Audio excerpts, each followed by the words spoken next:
Welcome back to my channel. আজ তোমাদের সাথে ফিশ ফিঙ্গার রেসিপি শেয়ার করব। এই ফিশ ফিঙ্গারগুলো একেবারে রেস্টুরেন্ট স্টাইলে তৈরি করব আর টেস্টও হবে একেবারে রেস্টুরেন্টের মতোই। তো একেবারে ঘরোয়া মশলা ব্যবহার করব আর তৈরি করা খুবই সহজ। ভিডিওটি দেখে নাও। প্রথমে নিচ্ছি মাছের মধ্যে এবার দিচ্ছি স্বাদমতো লবণ, দিচ্ছি খুব সামান্য পরিমাণে লাল লঙ্কা গুঁড়ো, এবার দিচ্ছি খুব সামান্য পরিমাণে ভাজা মশলা। এই ভাজা মশলাটার ভেতরে জিরা, ধনিয়া, গরম মশলা সব কিছুই আছে। 1 চিমটে দিচ্ছি হলুদ, চা চামচে 2 চামচ দিচ্ছি কর্নফ্লাওয়ার। কর্নফ্লাওয়ারের পরিবর্তে চালের গুঁড়ি দেওয়া যাবে, তবে কর্নফ্লাওয়ার বা চালের গুঁড়ি দুটোর একটি দিতে হবে, তাহলে ওপর থেকে খুব ক্রিস্পি হবে। পেঁয়াজ বাটা দিচ্ছি আর এই চামচের হাফ চামচ দিচ্ছি রসুন বাটা। রসুন বাটাটা অবশ্যই অল্প পরিমাণে দিতে হবে। আর এখানে দিচ্ছি এই চামচের 4 ভাগের 1 ভাগ আদা বাটা। আদা বাটা খুব অল্প পরিমাণে এখানে ব্যবহার করেছি। প্রত্যেকটা মশলা এখানে হাফ চামচের অর্ধেক করে আমি ব্যবহার করলাম। এবার দিচ্ছি ধনিয়া পাতা বাটা হাফ চামচ। এই পর্যায়ে পুদিনা পাতাটাও দেওয়া যাবে। এবার সবশেষে দিচ্ছি 1টি ডিম।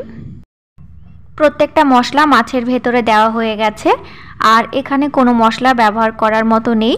এবার হাত দিয়ে আঠালো করে মেখে নেব। যে সকল বন্ধুরা এখনও আমার চ্যানেলে নতুন আছো তারা প্লিজ চ্যানেলটি সাবস্ক্রাইব করে দিয়ে পাশের বেল আইকনটা অবশ্যই প্রেস করে দেবে। নতুন নতুন রেসিপি ছাড়ার সাথে সাথেই তোমাদের কাছে নোটিফিকেশন চলে যাবে। সাথে অবশ্যই লাইক করবে এবং কমেন্ট করবে। 10 মিনিট মতো সময় ম্যারিনেট করে রেখে দিচ্ছি। কর্নফ্লাওয়ার দেওয়ার জন্য এই ব্যাটারটি আর একটু ঘন হয়ে যাবে। 10 মিনিট মতো রেখে দিয়েছিলাম ম্যারিনেট করা মাছটি। তো এখানে ব্রেড ক্রাম্ব নিয়েছি, বাড়িতে থাকা পাউরুটি এখানে আমি গুঁড়ো করে নিয়েছি।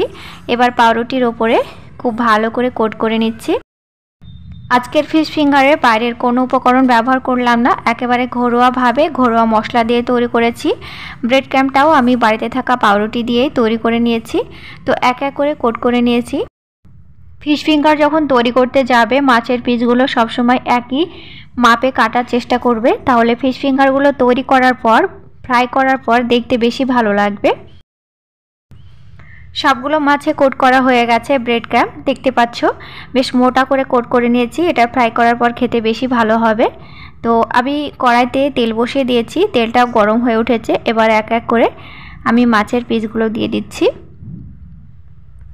গ্যাসের ফ্লেমটা থাকবে একেবারে মাঝারি লো আছে, কেননা মাছগুলো ভেতর থেকে সেদ্ধ হবে আর ওপর থেকে ব্রেড ক্রাম্বটাও খুব ভালোভাবে ক্রিস্পি হবে। তো গ্যাসের আঁচ বাড়িয়ে দিলে ভেতর থেকে মাছটা খুব ভালোভাবে সেদ্ধ হবে না, আবার ওপর থেকে ব্রেড ক্রাম্বসগুলো পুড়ে যাবে। তো অবশ্যই লো ফ্লেমের ওপর রেখে উল্টে পাল্টে ভেজে নিতে হবে। আর অবশ্যই ডুবো ডুবো তেলে ভেজে নিতে হবে, তাহলে ওপর থেকে খুব ক্রিস্পি হবে। এই পর্যায়ে ফিশ ফিঙ্গারগুলো বেশ অনেক কটা করে ভাজা যাবে, ভাঙার কোনো চান্স নেই, যেহেতু ব্রেড ক্রাম্বে কোট করা আছে আর এখানে কর্নফ্লাওয়ার দেওয়া আছে। তো উল্টে পাল্টে আমি ভেজে নিয়েছি। ওপর থেকে খুব ক্রিস্পি হয়েছে, ভেতর থেকে মাছটি খুব ভালোভাবে সেদ্ধ হয়ে গেছে। এবার তেলটা ঝরিয়ে একটি একটি করে তুলে নিচ্ছি। ব্রেড ক্রাম্বের কোটিংয়ে আজকে কোনো কালার ব্যবহার করলাম না, তাই নর্মাল কালারটা এখানে এসেছে। তো তোমরা চাইলে কোটিংয়ে একটু কালার ব্যবহার করতেই পারো।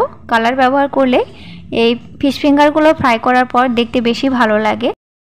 তবে স্বাদের কোনো পরিবর্তন এখানে হবে না, শুধু দেখতে সৌন্দর্য লাগার জন্য কালারটা ব্যবহার করা যায়। তো ফিশ ফিঙ্গারগুলো ভেতর থেকে কত সুন্দরভাবে সেদ্ধ হয়ে গেছে দেখতে পাচ্ছ। বাড়িতে এইভাবে ফিশ ফিঙ্গার বানিয়ে খেলে রেস্টুরেন্টের স্বাদই বাড়িতে বসে পাবে আর রেস্টুরেন্টে যাওয়ারও কোনো প্রয়োজন পড়বে না।